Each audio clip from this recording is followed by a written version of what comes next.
Hello, everyone. It's me, David Chen, here at Decoding TV. We're back after an extremely brief hiatus, and we have an exciting few episodes in store for you because we're going to be covering Black Mirror here at Decoding TV on the podcast and on the YouTube channel at youtube.com/decoding TV, where we're broadcasting live right now. Joining me for this journey, she is a TV critic at vulture.com. She also joined me previously for our recap of The White Lotus, which we all had a blast with. Roxana Hadadi, welcome back to Decoding TV. Thank you. Thank you so much. I'm sad we won't have like a very in-depth discussion about whether like sex work is good or bad with these episodes. Who knows? We haven't finished Who watching knows? Black Mirror yet, so maybe. Who can say? But yes, over the course of the next couple weeks, Roxana Hadadi and I will be releasing 3 episodes covering Black Mirror season 6. So the idea is that this episode is Black Mirror season 6 episodes 1 and 2. Joan is Awful and Loch Henry. We're going to do one episode just covering Beyond the Sea, and then we will have another episode covering the last 2 episodes, episodes 4 and 5. So, and it will be coming out in the next couple weeks, basically. So we'll kind of try to space them out a little bit. Got a lot of other stuff coming out too here on Decoding TV.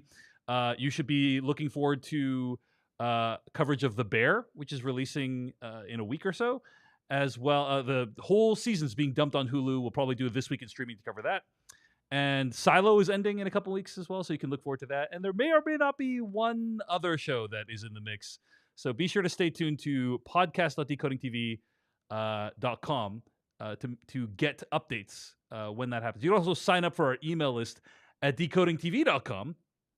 Follow us on YouTube, Instagram, TikTok at Decoding TV. But yeah, I do want to mention Decoding TV exists and is able to continue because of paid subscribers at decodingtv.com. So if you could become a free or paid subscriber, we'd really, really appreciate it. Again, that's at decodingtv.com.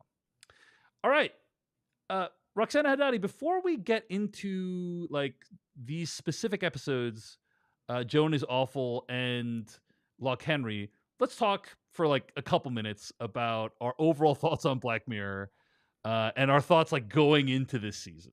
Right? Hmm. What's your when before you watch these episodes? When I say the words Black Mirror, what are the connotations that come to mind? That's a good question. Um, I don't know if I can easily think of connotations, but I think my relationship with Black Mirror is like very mixed. Like I sort of respect the anthology style. I mean, I love the anthology style, right? Like Guillermo del Toro's Cabinet of Curiosities, I was a big fan. I think you get a lot of freedom thematically and narratively with this format. I just think Black Mirror itself is like very mixed to me. Sometimes it feels edgy just to be edgy, and I don't necessarily think there's a grander point to it than just let me throw in this narrative swerve that is bloody or gross or shocking or whatever. But I also like how critical it can be of the status quo. I think that's sci-fi's like greatest power. And in this season, we sort of move away from that genre into other genres, which we can talk about like how effective that is. But yeah, so I have a very up and down relationship with this show. And when I heard that there are more episodes, I think I was like, oh, okay. Let's see how those go. I don't think I was immediately excited, but I wasn't immediately skeptical. I was immediately curious, which also is more than you can say about a lot of shows, right? Mm-hmm, So mm-hmm. yeah, I was Well, curious going we into gotta this. we gotta give a shout out to Netflix's marketing team. I thought they put together an Mhm. amazing trailer for Black or a series of trailers for Black Mirror season 6. There Mhm. are big stars in Black Mirror Yeah, season 6. Aaron Paul, Selma Hayek Pinot, Josh sure. Hartnett. Like these are Josh big. Hartnett is a big star We now? are in the middle of a Hartnessance, Are Roxana. we? I Okay. guess spoken by someone who hasn't seen Operation Fortune Ruse de Guerre, I was gonna Roxana. say, yeah, no. uh, I mean, I just side note, I think Josh Hartnett looks awesome. Like he just is like he's aged very well in my opinion. Um, Okay. That's fine. doesn't do it for Roxana. It does it for me. That's fine. That's We fine. Yeah, we don't okay. always we don't all need to feel the same way about Josh Mm-mm, Hartnett. mm-mm. But I thought they put together a great intriguing trailer for season 6. Like that's a Sure. trailer that if you had no idea what Black Mirror was, you watch that trailer, it's like, oh, I want to check that out. Right. I largely agree. I think there's very few people for whom Black Mirror has not been a very up and down, hit or miss experience. Yeah. That seems, most of the people I talk with, it's like, yeah, it's really had its ups and downs. And there have been some great episodes and some terrible episodes. Most of the episodes are sad. Mhm. Most of the episodes have a really downer ending. I think Mhm. probably only 2 episodes that come to mind have anywhere even close to a positive ending. Mhm. One of which being San Junipero, like a Which classic. is like everyone's beloved Yeah, episode. great Yeah. episode of television. Great episode of television. Mhm. So, uh, at its worst, it's like iPad's bad. Like because Yes. it's like, oh, any new technology is evil and bad. It's very Yeah. unsubtle and nuanced. At its best, it allowed us to think about the complex trade-offs that technology creates in our lives. What do we get? What do we give up? Mhm. And that is what I hope for when I watch episodes of Black Mirror, is like, you make me think about, what do we get? What do we give up?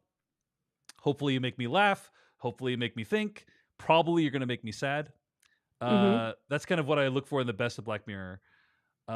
So what we're going to do is we're going to talk about these episodes one by one. Mhm. And Roxana and I will offer like brief thoughts on whether you should watch it. Then we are going to spoil that episode. I will read a detailed recap of that episode.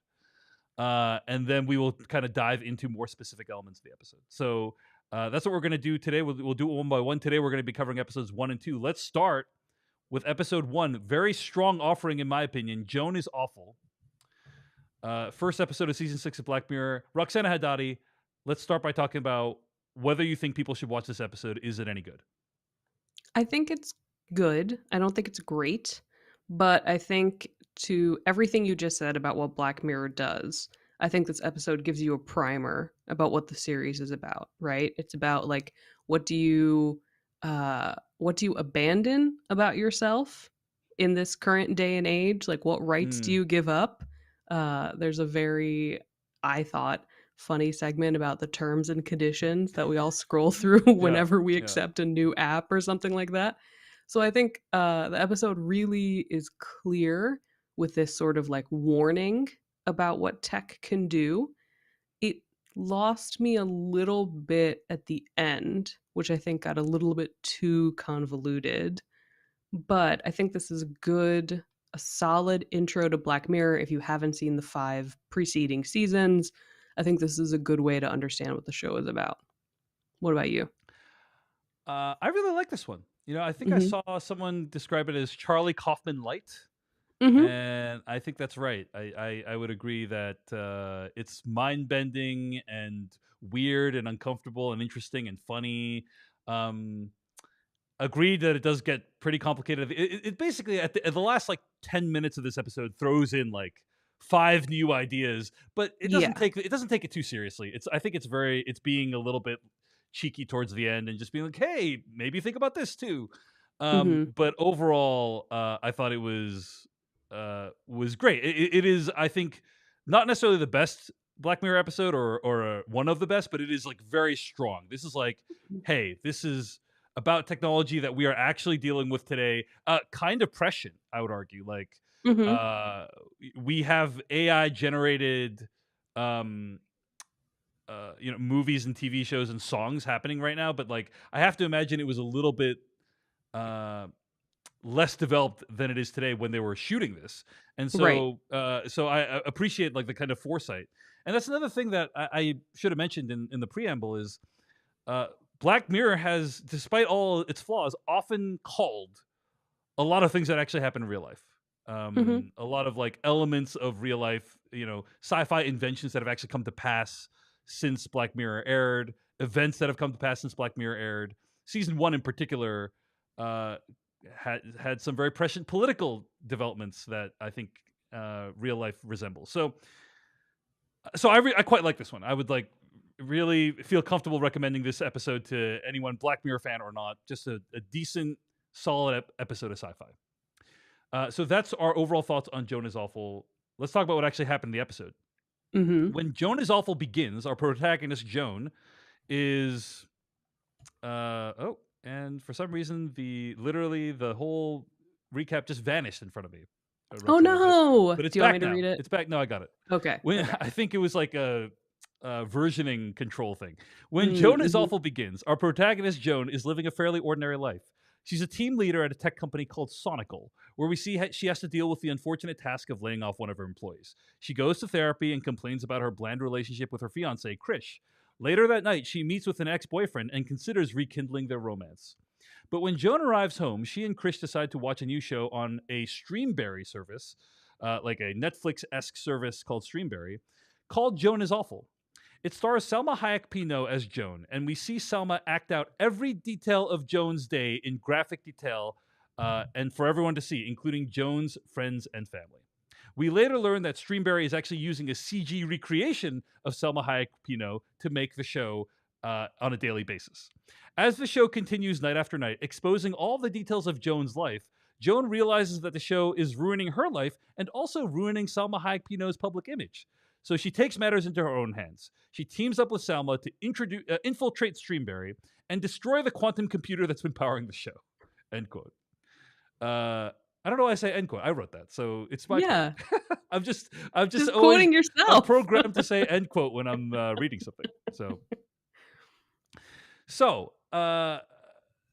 that's kind of what happens for the plot of Joan is Awful, and I want to start by saying I am impressed by how much of at least the first two episodes is very anti-Netflix, in my opinion. Are you impressed by that? I don't know if I'm impressed by like cashing Netflix checks and then being like Netflix is bad. Like, come on.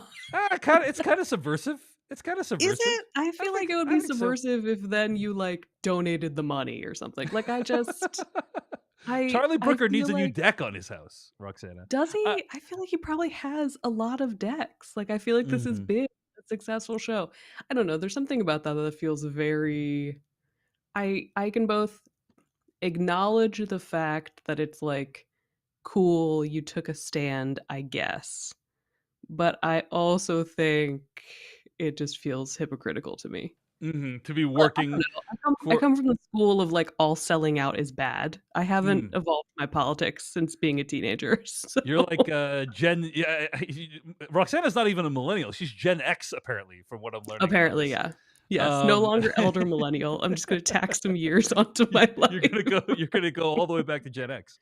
Yeah. Uh, But yeah, they do it is very you're right, it is very Netflix-like. It's the same bold red font, the same, like, rainbow bars before a program starts playing. yeah, and They it's a do very mimic it's a very elements. toxic take on Netflix. It's a Yeah, very like Netflix is bad for society take. sure. Which I really, hey, I honestly don't care how you're making the point. And even if you're being paid well by Netflix for it, as long as the point is being made, I think good is being done for society. So it's funny to kind of see all the little Netflix uh, references. Also, like I don't know if you freeze framed like I did Mhm, some of the other shows that they were mhm, considering watching.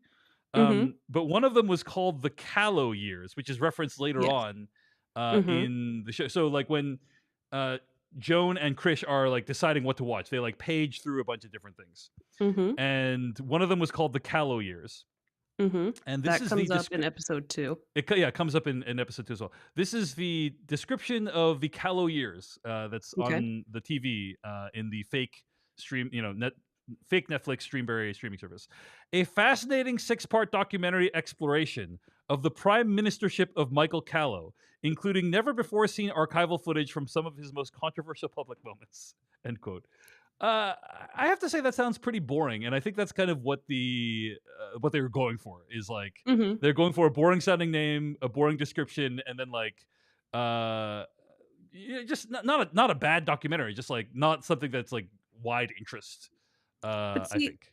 but then that doesn't align with me with what Netflix does, which is makes very, like, sensational, over dramatized documentaries, right? I Like, think they do a little bit of everything. I think they do a little bit of everything, but I would have laughed more if it was, like, a Tiger King joke. Like, I still think fair enough. Tiger King is the apex of the worst, documentary style that comes to Netflix. But there's a lot of like reporting about this, right? About how like Netflix has specifically like shaped and also destroyed what the doc genre has been for a long time. Yeah. So there's reporting on that if people are interested in reading it.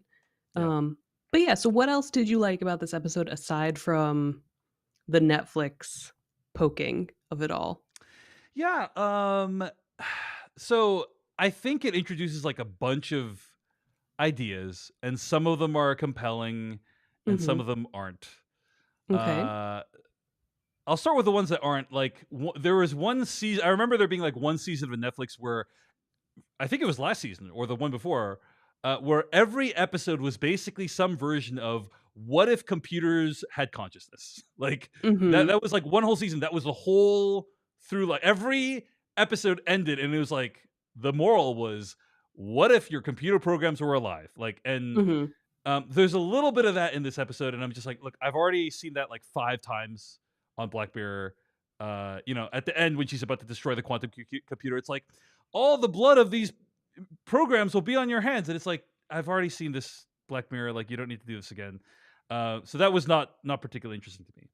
Um, Here are some things about the episode I liked thematically. Right, this idea of uh that Netflix appeals to that Netflix and online appeals to the worst parts of you to keep you engaged, right? Okay. The most base, darkest elements to keep you engaged, and that resonates with me a lot because we see a lot of that on every social media platform. Is like the stuff that gets the most engagement is like the most horrible stuff.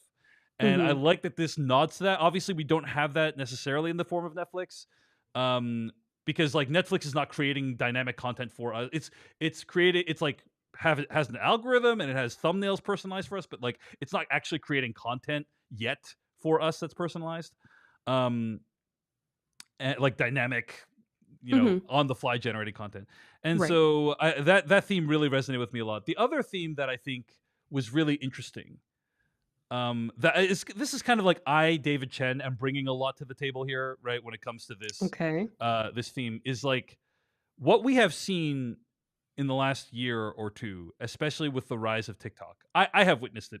I pay attention to this. Maybe a lot of people don't, but we've seen basically complete random strangers become like regular ordinary people. They have no public life of any kind other than they have a TikTok account.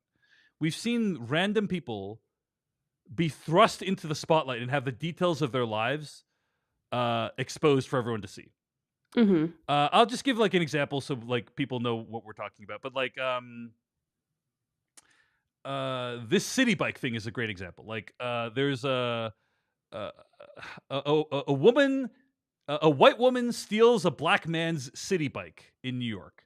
The entire encounter is filmed, and now like all of their details are known to the but like everyone's like, oh my god, like people like descend on these people and play armchair detective and put all the details of their lives out on the internet and like dissect everything that's going on with them. That's just like one recent example, but there's been like dozens of those examples of like somebody cuts someone off at an intersection and someone films it and puts it on TikTok, and now everyone's like identifying who they are and like exposing all the details of their lives. And like how does that make one's life unlivable? Is I think Mhm. something that this episode covers. So anyway, I've been going on for a bit, but those are some of the themes of this episode that like resonated with me a lot. Again, they're not like directly connected with the actual plot. They're just kind of like things that this episode made me think about that I think were pretty cool. So, Uh, like, the TikTok stuff is, like, nonfiction doxing? It's yeah, not, like, that's right. YouTube celebrity stuff? Okay, okay. Yeah, I mean, it's Interesting. both. It's all of them. It happens Mhm, on YouTube as well. So, mhm. I yeah. think what I sort of liked about this episode, to your point of recreating portions of people's lives, is that we see a version of Joan's real life, right? And then we see how the recreation just amplifies Yeah, and makes it extreme. and So even like distorts it. yeah, Yeah, because there is like a baseline of the stuff that she's doing that you could say is bad, right? Like she doesn't deal with Sandy's firing very well. Yeah. It makes her uncomfortable. And then in the Joan is awful version of it, she's smug and catty. And then in the therapist's office, there is some kernel, I think, of like vulnerability to Annie Murphy's performance when she's talking about this relationship with her fiance that doesn't totally fulfill her. And then again, of course, in the Joan is awful version, it's very intensely dismissive of her partner. So I think to your point about like online reality Yeah. and any Yeah. kind of performative reality taking like the worst aspects of things and just feeding them to be as bad as possible. I liked that the show sort of addressed that. I also, and we talked about this before, I just liked the little comments about like all the stuff we accept in our lives that we don't fully understand. Like your Mhm. cell phone is always listening to you and spying on you, and Well, we've just okay. accepted that that's true. I mean, I have Okay, like are you really, gonna explain to me that it's not true? I have really strong feelings about this. Okay. You'll notice that because I am of the belief that Mhm. your smartphone is not always listening.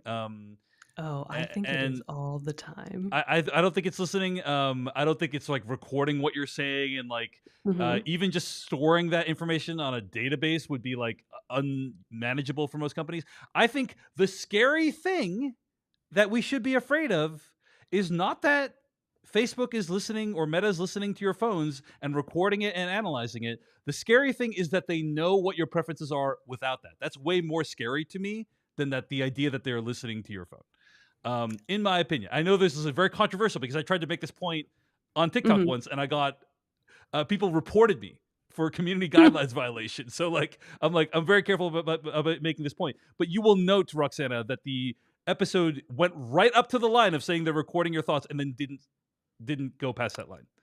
I think It it says that it's listening to you all the time though, right? And it watching doesn't. you. It says, "Hey, do you know how when you say a thing and then you see ads for the thing? Well, that's how it knows. That it doesn't. It doesn't say it's listening. It doesn't say it's recording anything. It just implies, and you can fill in the blanks with whatever story you have. But I thought that was very Mm, clever. It doesn't. It doesn't outright state that it's recording anything, because okay. I would I personally don't think I it would is. I would wanna go back to the transcript Oh, and yeah, read sure. that because my memory of the discussion with the lawyer is, Yeah, like, she is asking, "How does it know what my home looks like? How does it know, like, where I'm sitting in my room and everything?" And I thought that the lawyer says, like, "Your phone is always on. It's always yeah. She says your phone is cognizant of always what you're doing." yeah, maybe. I mean, she says your phone is always on, and then you know how when you're hanging out with your friends and you mention blah, and then you have ads for blah Mhm. everywhere, but she doesn't actually articulate the mechanism by which that occurs, as far as I can recall. Hmm. I So, think we should argue about this for, like, 5 I to think 10 this more should be minutes. the whole episode for sure. This is the whole episode. Yeah, but regardless of how granular it gets, I always like that sort of it feels very low lift, but I like it as a reminder of we trust all these things around us without fully understanding how they work. And I think that part of life is that, right? Like, I trust vaccines, I trust airplanes, I trust tons of Right. things that I don't understand the science and math of, just because smarter people than me do understand, and I trust them. Yeah. But there's sort of like an intimacy with your phone as something that holds like your voicemails and your photos and all this other stuff that's very close to you that I think it's helpful to sort of be reminded that sometimes that stuff no longer belongs to you and it's just being used for like advertising, to your point. Yeah. So I liked that. I really liked Annie Murphy's performance Yeah. She's as wonderful in this. Joan. She's I think great. she's great. I think It's a fearless performance. You know, like not enough people watched her in Kevin Can F Himself yeah. when she's doing this sort of like dark, unhappy, sort of unfulfilled character. And I really liked her going there.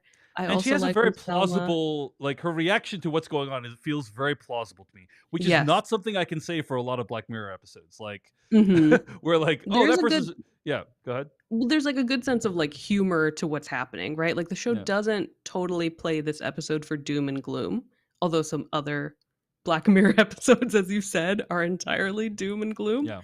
So Yeah. I like that there was some humor here and a little bit more lightness, and sort of like people playing themselves or CG version of themselves quality that I think is fun. But how did you feel about the end? Did you like the destruction of the quantum computer in the sense that like everything's fine now? Well, first of all, the the vision of Netflix I thought was very funny. Like at the end, they Mhm. infiltrate Streamberry, Mhm. and there is a woman in Streamberry named Mona Javadi, who I Mhm. actually think is like a direct reference to a woman at Netflix. I think it's a Yeah. reference to Bela Bajaria Oh, at Net, 100%. which is like Yeah. just like wow, like I can't believe you were like making it that personal, dude. Like, can you? Yeah, I'm sure Bela Bajaria like approved, like, or they had a I'm sure. conversation. I don't think like this is the first time she's seeing this portrayal, but No. can you imagine? It's like the pitch is like, hey, I want to make a version of you at this fake Netflix, and by the way, that person is going to be cruel, aloof, Mhm. obsessed with engagement to the at the expense of our humanity. It's just like wow, like See, but I you're think when really you're hoping at that people get level the yeah. Go ahead. I think when you're at that level of success, like, why would she care? Well, She's she's still not cashing her she checks. she's not like a super like public figure though. Like Oh, I think she people is. people like you and me know who Bela Bajaria is, but I don't know that like average person on the street knows who Bela Bajaria is. Anyway, so No, no, no, I'm yeah, sure that the average person on the street but see, I think that's the power of it though, right? Like, not enough people know that it's a reference, so it's not hmm actively harmful. yeah, If you do know that it's a reference, we can sort of laugh at it like we're right. doing now, but she's still cashing a lot of check, right? It's like, I Fair think enough. at a Fair certain enough. level of wealth and fame and power, like, who cares about the satire? Yeah. But yes, I think she's very clearly a reference. She had, if you want to know more about her, she had a New Yorker profile, right? And she had a hmm lot of quotes this week that went viral when she was sort of talking about like the Netflix method of streaming drops rather than weekly binges and Right. like the algorithm and data. And she's very good at saying things that don't entirely check out because we don't have the data to check them out. But yes, so it ends with her in front of this screen of all the, like, dynamic shows Right. that Streamberry is I mean, first creating. first of all, she's very talent hostile apparently because she's Yes. like, tell Selma Hayek Pinot to f off, and Mhm. then she's like, yes, I've created a blank is awful out of everyone. And by the way, people Mhm. like the is awful because we try. It's very like Agent Smith from the Matrix. Like we tried to make a Mhm. happy version of the Matrix, but we It people didn't work. humans rejected it. Entire crops were lost because Mhm. people can't take being happy. Instead, they need this negative version of themselves to keep them engaged. Mhm. Which is again, it feels very true to life to me about what humans want in their Mhm. entertainment. So then Annie Murphy starts like destroying this quantum computer. She's about to access quantum computer, and we find out that we are actually not in base reality. We're actually in a simulated reality where Annie Murphy is playing Joan, and then Selma Hayek Pinot is playing Annie Murphy, and it's like, oh right, and it's a kind of a reference to the idea that we're living in a simulation. I think like, Mhm. and it's a fun. I would describe it as a fun goof. It's not like super thought provoking or anything like that. It's just like, No. oh, what's a fun little curveball to throw in at the end. Um, and I'm sorry, what was your question? Like, what did I think of How the did you ending? feel Right? about it? Did you find it effective? Because I Yeah. don't So know if I necessarily found the simulation stuff that effective. the idea is that they destroy it, and then that allows Annie Murphy and Joan to actually have a real life friendship. And also, by Yeah. the way, Joan gives up her job at a tech company and decides to pursue her true passion of starting a cafe. Right? Mhm. That's kind of what it is. That's nice. Um, It's like it's sort of cozy, it's yeah, cute, it's it's like a, it's the a pat nicest Black ending. Mirror ending. Yeah, it's like a pat ending where like we destroyed the machine and now we can move on with our lives, basically. Right. And so, I yeah, almost expected a final twist yeah, that undid that happy ending, but yeah, overall it was fine, yeah. and probably Uh, my favorite thing about it is tied to something which we might talk about right now as you try to transition us to the next part of this conversation. well, Case Sex in the chat says, "Did you notice that the aspect ratio was kind of letterboxed up until the end, when we get to see the full real Joan and the screen fills up?" I don't know if you Mhm. caught that, but Yes. the show plays around with letterboxed and aspect ratios throughout the season, so I Yes. think it is worth keeping an eye on. Yeah. Anything else about Joan is awful? Uh, uh, I Not thought enough Ben Barnes. That's what I would say. Ben Not Barnes is enough Ben in Barnes Ben Barnes is in the episode for about 30 seconds. He plays like Rob Delaney on, you know, on Streamberry. level 2, Yeah. and kisses Selma Hayek. Can you imagine, like, Ben Barnes is living the dream? Okay, it's like, hey, we're gonna pay you $2,000 to show up today, and you have to do 8 takes where you kiss Selma Hayek Pinot, and Mhm. that's your whole Yeah, day. It's like, sure. wow, like, That's can you work. can you imagine the life? Can Yeah. we should all be so lucky. Um, Mhm. I thought Selma Hayek Pinot was hilarious in this episode. Like, Mhm. her interaction with the lawyer was very funny. Um, Annie Murphy storming into the church and crapping on the floor. It's just like a fun. It's like, oh yeah, that makes sense. I don't know that I would have gone immediately to that level, like right after. Mhm. Like I would have probably tried to escalate it a little bit Mhm. before doing that level, but Why escalate? Just go to 100 just go and to end 100 it right as away. Yeah, quickly as you can. but yeah. Um, and yeah, overall, I quite liked it. It's solid Black Mirror. It's thought provoking. It Mhm. makes you think about, like, yeah, what are the ways in which uh our lives are put out in public for people to dissect?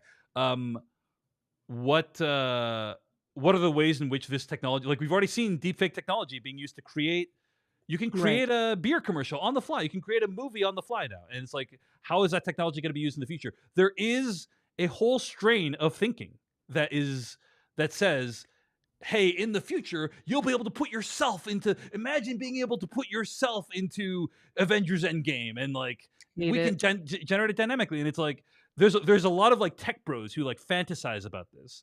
Sure. And I don't have that fantasy. Like, I don't want to see myself, I barely want to see myself in this decoding TV stuff. I don't want to see myself in, like, you know, any of my popular entertainment, but like, this is a great exploration of that idea. Like, if we actually put people into entertainment, what might that look like? Mhm. What shape might that take? I like that this episode goes into that and what the consequences would be. It wouldn't take place like this, like, there would be an No. outrage. Joan would be able to sue. The T's and C's would be, Vulture would have covered the T's and C's way before anything like this happened. Like, but I think you're being very hopeful. I could 100% see some like crap like this happening. If only because I think the idea of licensing, which we haven't talked about a lot, but I think the idea of licensing is what's really interesting here. Is like, at a certain level, if you have given your approval and your permission, like, people right. can do a lot of stuff, right? It's less about like using AI to just insert yourself into stuff and giving companies the explicit permission to do so, which I think is like the more frightening part of it. But either It's way, it's a lot of like Yeah. solid sci-fi ideas that are sort of thrown out in this episode. And they don't have to have answers, right? Like, Black Yeah. Mirror asks a lot of questions that it never answers. But I enjoyed it. I thought it was a good way to start the season. uh on that last point, there is, Mhm. for instance, this like TikTok program where you can make ads for companies and you can make money this Mhm. way. So you're like, I shoot an ad, I'm in the ad, and then the company uses it, and then I make money, right? Like, it's Oh it's my it's not a god. bad way to make money. But once you shoot that ad, the company basically can use your image probably Of forever. course. Like, Of and so it's course. like, Yeah. 10 years from now, do you still want to be advertising, scrub a dub dub sponges or whatever the heck? Like, Right. I think people give up their rights and image likeness rights and images in a way that they don't fully comprehend. And I Mhm. do think you bring up the good point that this episode does bring that up. So Mhm. yeah. Anyway, solid episode. Joan is awful. Any favorite quotes from the episode, Roxana? I had a favorite quote uh, where Mona Javadi, the Streamberry executive, talks about mesmerized horror. She's talking Mhm. about how, like, emphasizing the negative elements in people's lives creates mesmerized horror, which really drives engagement, which I thought was very, very funny. The Uh, tonality of that yeah, was really funny. yeah, Yeah. yeah, yeah, very good. I Also the way that she kind of casually drops, like, "Oh yeah, we're gonna release the one with you in it this Friday," and then like the yes. person she's interviewing is like, Oh yeah, great. That's awesome. Love that for B. Yeah. You know, like Yeah. that was a great moment. I Yeah. I initially was like, I don't necessarily my nationalism made me say that I don't love that she like is clearly Middle Eastern, but at the same time, tech is evil and boundaryless. Um my favorite quote was I really like when Michael Cera just randomly shows up as the tech guy.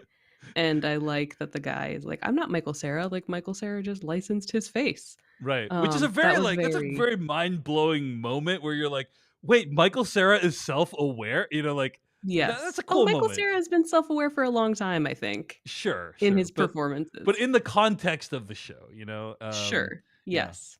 So Yes, I really enjoyed that. There were other moments that were very funny. I don't know if they were quote worthy, but there are a lot of amusing moments like after the first episode airs when people are sort of interrogating how they come off during the show. That was amusing. And I liked we're gonna watch television in a bar. Yes, we're gonna watch television in a bar. I liked that. yeah, That that was was that awesome. was good as That well. was awesome. Yeah. Yeah. All right. Well, those are some thoughts on Joan is awful. Roxana, before we move on, can you move slightly to your left? I think you're kind of like No, no, you're kind I of can't. slightly a little bit off frame. So I just want to make sure people can see your whole person. It's fine. Um, let's get to episode 2, Loch Henry. Yeah. Overall thoughts, Roxana? Like, should people watch this one? Do you think it's good? What do you I think? I think I really liked this one. I think Mm, the reveal to me was a little bit less surprising than the final reveal in the first episode, but I thought this was really fun in terms of how it played with like different kinds of true crime and documentary tropes. I like that the episode integrates the kind of style that it's mocking. I did find it disturbing, which I think we like in Black Mirror, right? Like we want to be a little freaked out. Um, and I liked the sort of open-ended nature of the ending. After the first episode had a very like you're right, like tie the bow, close the loop sort of end. I like that this one is just sort of an unsettling open door. So I don't know if I do I want to be as bold as to say I liked it more than the first episode. I might be that bold and say wow. that I liked it more than the first episode. I mean, it's genre. It was Yeah, fun. it's genre. I think here's how I feel about episode 2. I like the point it's making. It's a great Okay. point.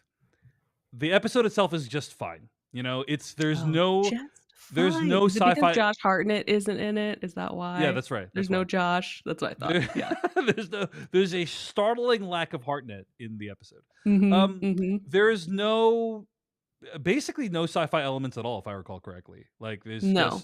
it's just it is basically a takedown of the true crime industrial complex.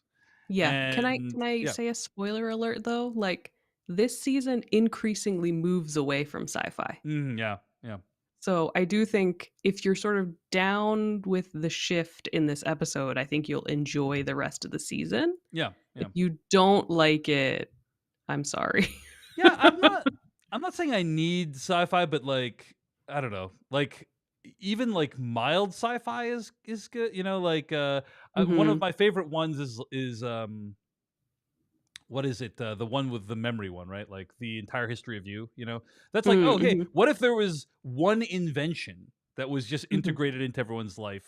And mhm. it's like, oh, that could something like that could happen in the near future. It's not like, Right. oh, we're in flying cars and everything. It's just that, and It's not so the Jetsons, but yeah, it's a like little light bit of sci-fi something. is like, but like, and then there was that one, but then you can get more extreme where it's like, the one with is it Bryce Dallas Howard? Was she in it, or I is think it that's one. Is it where her? uh something dive, nose dive or whatever? Uh, now I need to make sure I didn't confuse it Yeah, with now you need to look because I don't remember. nosedive with Bryce Dallas Howard. That's like Okay. society has reorganized itself around social points. It's like that's Mhm. like hardcore. So I'm okay being light sci-fi, but I'm hoping for something like that. But yeah, we'll see. We'll see. We'll see when we cover the rest of the shows. Okay. So yeah, it's basically 1 point made pretty well. That's kind of what I see episode 2 as, right? That's such damning praise. I the genre elements of like this is so yeah we'll talk about it so Mhm. anyway overall I thought it was decent. It's not Okay. necessarily why I tuned into Black Mirror, but Okay. it's not bad, and again it is I think a damning indictment of Netflix, so I Mhm. always will go in for that. Okay, so let's talk about what happens in the episode. Davis, who's played by Samuel Blanken, and his girlfriend Pia, played by Myha'la Harold, visit Davis's mother Monica in the remote. Sorry, Davis's No, mother Janet, played by Janet. Monica Dolan. Yeah. Yeah, yeah, yeah. Let me start over. Davis and his Yeah. girlfriend Pia visit Davis's mother Janet in the remote Scottish town of Loch Henry. Davis and Pia are there to shoot a documentary about an egg vigilante, I think. But a visit to the local pub reveals that Loch Henry has also been the home of a serial killer named Ian Adair. Adair previously killed many tourists and even shot Davis's father, who later died of a MRSA infection as a result. Pia immediately gravitates towards Adair as a much more exciting and marketable subject for their documentary. The two set upon making a new documentary about Adair. One night, while Pia is digitizing some of Janet's old videotapes, she realizes that Davis's mother and father were partners in crime with Adair, participating in the murders along with him. Pia tries to escape but dies after falling into a body of water. Meanwhile, Janet unearths a bunch of evidence that she was one of the murderers, leaves it on her kitchen table, and writes a suicide note to Davis before killing herself. As the episode ends, we see that Davis has won a BAFTA for his work on the documentary about the episode's events, and that Loch Henry's once dormant nightlife scene is alive once again thanks to the documentary's popularity. So, that's what happens in the Yeah. episode. I okay. I will acquiesce one thing to you, which is that I think a well-known serial killer, even without a documentary, that place would have true crime tourists. Like, I think it would already be a source of fascination. Right. Sure. You Oh, know, I like see. I see. I You're saying that that's a negative component of the episode. Like that's an Yeah, like I'm unbelievable part of saying the there's episode. Yeah. enough true crime mania online, like message boards and communities and Facebook groups and blah blah blah, Yeah. that I Yeah. think people would have already sort of been aware of this and would Hmm. have turned it into like a tourist destination. It's in Europe. It's beautiful. People go to Europe all the time. This is what you don't know, Roxana, is Loch Henry takes place in a universe where Reddit doesn't exist. Okay. So Okay. My bad. Yeah. Yeah, okay. uh, so I think the genre elements are like fine. They're not bad. Like her Janet like making the shepherd's pie and like them being Mhm. creepily alone in the house. I like I like how Pia just can't say the right thing next to around Janet. Like Mhm. she keeps stumbling into these social faux pas. That's like a very nice dynamic. Like we've all been there where we're like Mhm. with someone, a significant other's parent, and we just can't say the right thing. Mhm. I And like, Janet as well, asking where Pia is originally from.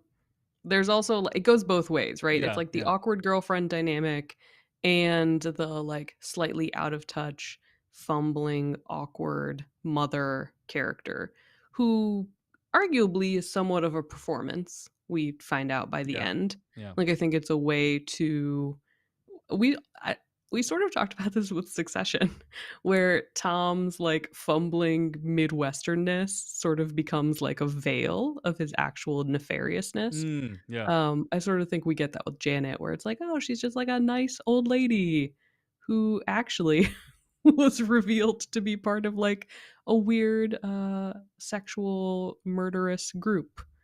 Um, but yeah, like I think yeah, the horror genre stuff is good, and I think to me, the documentary methodology stuff is better, where it's like there is a discussion within the episode between Davis and Pia about like what makes a watchable documentary? Like what does a commercial documentary include?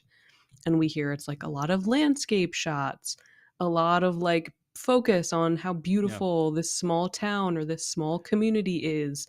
And then we get those elements integrated within the episode, right? You get all these beautiful shots of what Scotland looks yeah, like. You get the main street, you get the pub. So I like that it is very self-referential yeah, in sort of a smart way. Even before you get to the end of the episode, where they basically play the trailer of what this documentary looked like. Um, but yeah, I mean, like, thematically, yes, there is a lot less to discuss because it's not doing sci-fi stuff. Yeah. It's really just about, like, what have we come to expect from true crime, and what are the ways that it becomes predictable, and is that predictability good or bad? That's interesting that I think everything you're saying is right. That's not the components of the episode that stick out to me. You know, Oh, like interesting. I Okay. think it is a deconstruction of not only you point out very eloquently. It's a deconstruction of true crime as like a format, Mhm. but also it's a deconstruction of the business of true crime. You know, Of that course. those are the Yeah. scenes that stick out the most for me is when he's trying to sell the documentary to Historic, which I think is kind of a TLC History Channel style like style Oh. analog. And No, the I don't think reason well, it's not a channel, it's like a production company, right? sure, but I Yeah. guess like the final documentary, the way it's presented is very TLC-esque in my opinion. It's very like and you know, the woman that was behind it the whole time and then they're playing like her quotes, which is like very clever, like the way they like put in all her Mhm. quotes to make it feel like she's evil the whole time. Like foreshadowing quotes, which I thought was you know, a nice moment when they play that all at the end. Mhm. Probably my favorite part of the episode is when you recontextualize all of her quotes as though she is the killer. It makes a lot Yes. more sense. Yes. But, you know, they're pitching her the show. She's like, "Well, I already kind of know who Ian Adair is. Like, what's the angle?" And he's like, "Well, Mhm. I my father died, Mhm. and also we can go into the crime scene, which they don't legally have access to, and they're Well, Pia it's what's contaminating." Yeah, interesting is Pia is the one in that conversation who is pushing that stuff, right? Like, at yeah, that yeah. point, Well, he's kind Davis of is like like going along with her. You know, he's he's going got along with it, but he's, like, initially uncomfortable about the idea of, like, involving himself in the documentary, which I think right. is, of course, like, a commentary on, like, what did documentary filmmaking used, quote, unquote, to be versus what is it now, which is, like, looking for a personal hook, looking for something that is sellable, looking for a way to make, like, Yeah, 6 to 8 episodes of something. Is anybody gonna watch the Egg Vigilante documentary, right. right? Like, will they get funding for that? Yeah, Or yeah. is it murder that sells? And, like, it's usually murder that sells. True crime cannot be separated from commerce, right? At this Correct. point, and that is unfortunate. But another, you know, arguably one of the most chilling scenes from the episode is the very end. Mhm. Two moments from the end of the episode really stick out to me.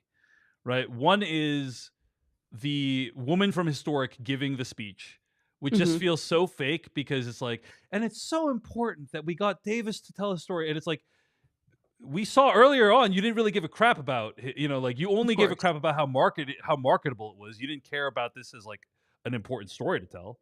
Mhm. So and then she's like, "Oh, I hate this person. Hey, by the way, do you want to appear as Pia in Mhm. the you know narrative version of it? You know, like it makes you fake. Being in Hollywood, being around show business makes you more fake, and the movie executive at Historic was like a really great way of cutting that kind of character down, which I thought was just like really smart. Mhm. But then all the people at the pub wearing the Janet mask Yeah, like is knockoffs of her red mask. Yeah. yeah is a great way of because basically she wore this mask when she murdered or tortured these people, and true crime dehumanizes people. You know, it Mhm. makes real life people feel like people take um the thing that's so insidious about true crime is the people who are obsessed with true crime and like actively participate in trying to solve the crime or whatever, posting on message boards or whatever. They dehumanize people because they think of them as characters in a play as opposed to actual human beings. And the thing that's most insidious about it is it's under the guise of justice. Like they feel like they're doing the right thing. Mhm. We're doing some good for the world by ruining these innocent people's lives. Or you know, often in the case, it's like dragging these things out of the past for our entertainment. Um, I think a lot of not all, but I think a lot of true crime is a truly net negative for humanity, personally. But Hmm. that's me, you know. Yeah, So I resonate man. a lot with what the show's trying to say. Yeah. Right. I interesting. I am not that harsh on true crime.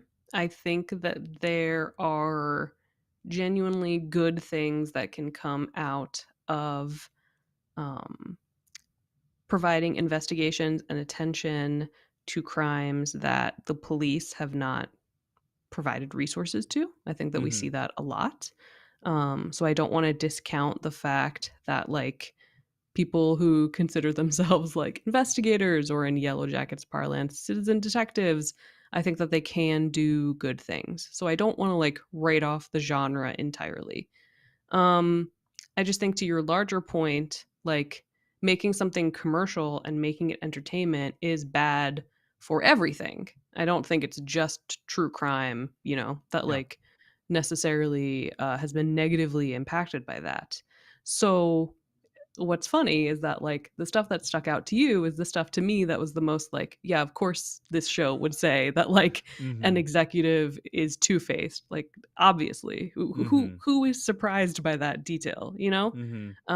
The stuff that I found more compelling was doing the genre stuff really well.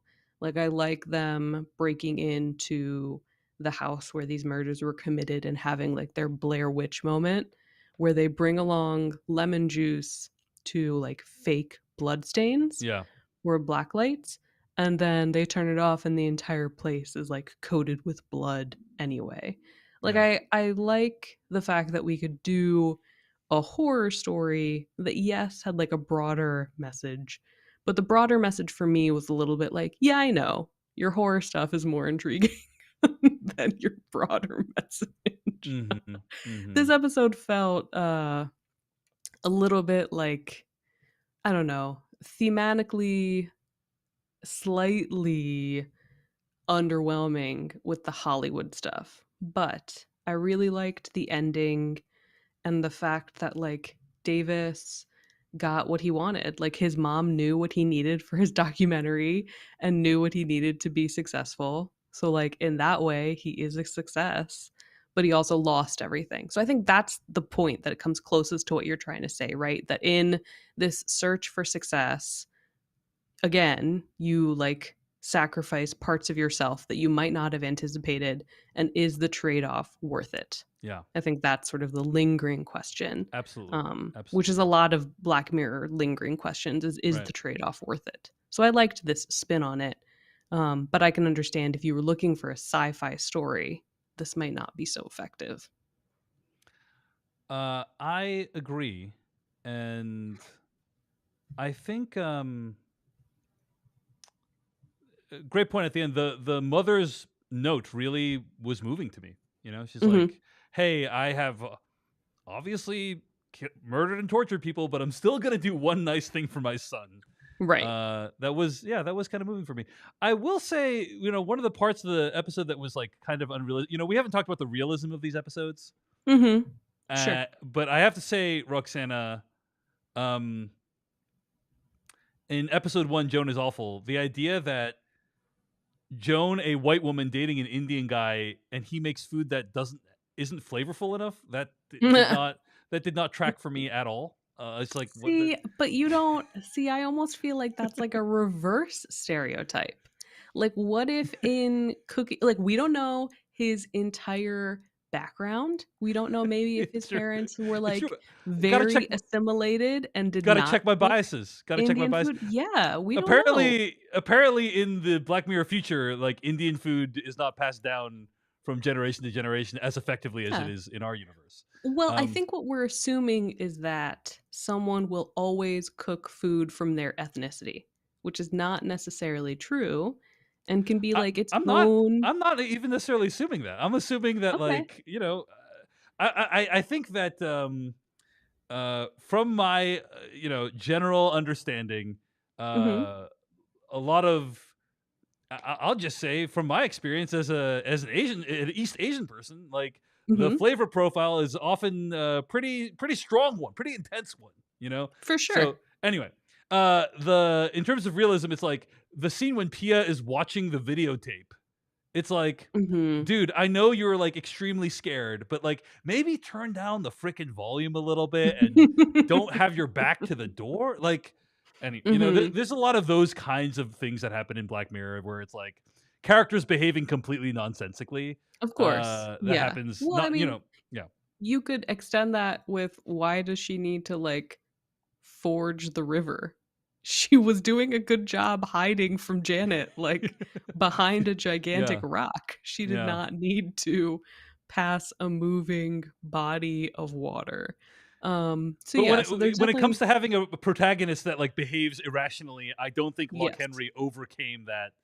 I think that's fair. Yeah, That I issue. could see But that. I also think at the same time though, like there are things that are very realistic to me, like Davis hanging up on Stuart when Stuart calls and is like, "Hey, the pub is full. Like, yeah, congratulations." Like that doesn't matter to Davis right now. I yeah. also really liked that performance because it's the guy who played Podrick Payne in Game of Thrones, and Oh it's so shit! different. Oh, it's so different. He's like this kind Mhm. of He's like this sort conservative. of like Yeah. braggadocious, broy, Wow. vaguely right-wing, small Yeah. business owner. Yeah. Yes, Yeah. it's Yeah. very different. Amazing. All right. Yeah. All right. Just for that alone, it gets a few extra points in my book. Does it? So Okay, yeah. well, that's good. I'm sorry. So Again, he's not Josh Hartnett, yeah. but he does do a good job, I thought. Thank you for that, Roxana. You're welcome.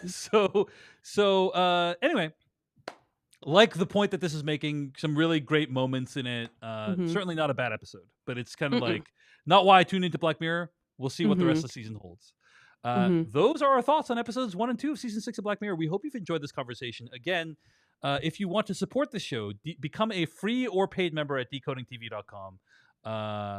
Sign up for the email list if you're free, but if you become a paid member, you're directly contributing to making sure Decoding TV keeps on going. We got a lot of stuff coming out for you in the next few weeks. The Bear, we got Silo coming for you, and potentially more. Going to be a packed summer full of TV shows. So be sure to keep it tuned in to podcast.decodingtv.com or subscribe at youtube.com/decodingtv, and you'll get notifications whenever we go live. Roxana Hadadi, where can people find more of your work on the internet?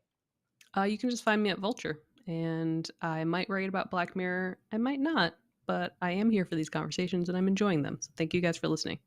All right. See you on the next one. Episode 3 is what we'll be covering next here on Decoding TV. Goodbye.